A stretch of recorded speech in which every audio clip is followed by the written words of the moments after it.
Resumen en audio del capítulo 1, Introducción al diseño de experimentos, correspondiente al libro Análisis y diseños de experimentos, segunda edición de Gutiérrez Pulido.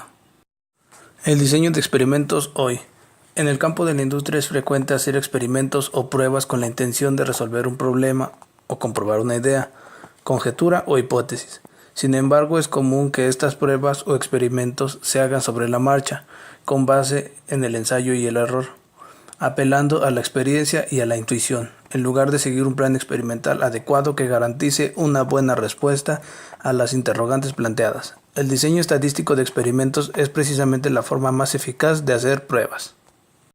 Diseño de experimentos en la investigación. El objetivo de los métodos estadísticos es lograr que el proceso de generar conocimiento y aprendizaje sea lo más eficiente posible. Definiciones básicas en el diseño de experimentos. El diseño de experimentos es la aplicación del método científico para generar un conocimiento acerca de un sistema o proceso por medio de pruebas planteadas adecuadamente.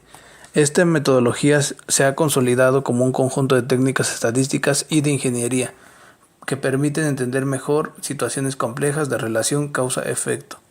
Experimento. Un experimento es un cambio en las condiciones de operación de un sistema o proceso que se hace con el objeto de medir el efecto del cambio sobre una o varias propiedades del producto o resultado. Unidad experimental.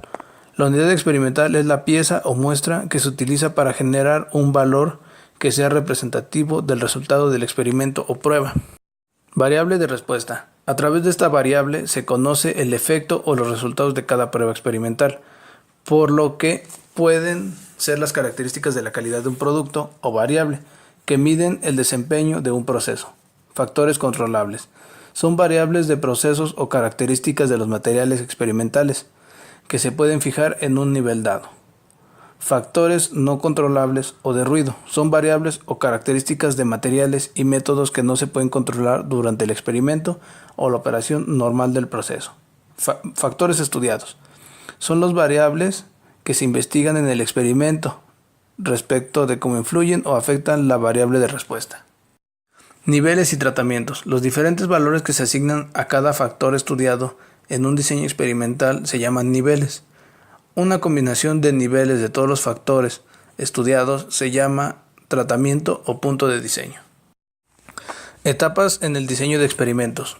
Un aspecto fundamental del diseño de experimentos es decidir cuáles pruebas o tratamientos se van a realizar y cuántas repeticiones de cada uno se requieren, de manera que se obtenga la máxima información al mínimo costo posible.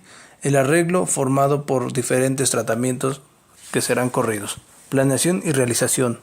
1. Entender y delimitar el problema u objeto de estudio. Elegir las variables de respuesta que será medida en cada punto del diseño y verificar que se mida de manera correcta. 3. Determinar cuáles factores deben estudiarse o investigarse, de acuerdo a la supuesta influencia que tienen sobre la respuesta. 4. Seleccionar los niveles de cada factor, así como el diseño adecuado a los factores que se tienen y al objeto del experimento. 5. Planear y organizar el trabajo experimental. 6. Realizar el experimento. Análisis. En esta etapa no se debe perder de vista que los resultados experimentales son observaciones muestrales, no poblacionales. Interpretación. Aquí, con el respaldo del análisis estadístico formal, se debe analizar con detalle lo que ha pasado en el experimento. Debe contrastarse las conjeturas iniciales con los resultados del experimento, hasta observar los nuevos aprendizajes que sobre el proceso se lograron verificar y elegir el tratamiento ganador, siempre con apoyo de las pruebas estadísticas.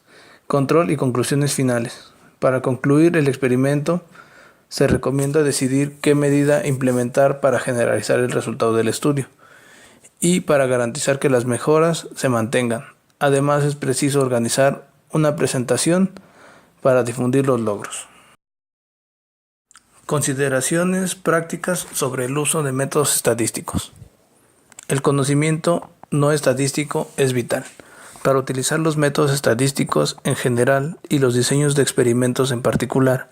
En primer lugar, se requiere que el experimento tenga un buen nivel de conocimiento técnico y práctico sobre el fenómeno o proceso que estudia, de tal forma que pueda vislumbrar con cierta facilidad cuáles son los aspectos claves del fenómeno y sea capaz de plantear conjeturas precisas, vislumbrar el tipo de relación entre las variables de respuesta y los posibles factores a estudiar, reconocer la diferencia entre significancia estadística e importancia práctica. En ocasiones, un experimentador puede concluir que dos tratamientos son diferentes estadísticamente, pero que tales diferencias, aunque sean significativas, no necesariamente representan una diferencia que en la práctica sea importante. Apostarle más a la experiencia secuencial que a un experimento único y definitivo. En ocasiones los experimentadores novatos pretenden en una sola fase de experimentación contestar todas sus interrogantes sobre un proceso o fenómeno en particular. Principios básicos. El diseño de experimentos trata de fenómenos que son observables y repetibles. Por lo tanto, sin el pensamiento estadístico, los conceptos de observabilidad y repetibilidad son inherentemente contradictorios. Aleatorización. Consiste en hacer las corridas experimentales en orden aleatorio y con material también seleccionado aleatoriamente. Repetición. Es correr más de una vez un tratamiento o combinación de factores. Es preciso no confundir este principio con medir varias veces el mismo resultado experimental. Bloqueo. Consiste en nulificar o tomar en cuenta en forma adecuada todos los factores que puedan afectar la respuesta observada. Al bloquear, se supone que el subconjunto de datos que se obtengan de cada bloque debe resaltar más homogéneamente que el conjunto total de datos.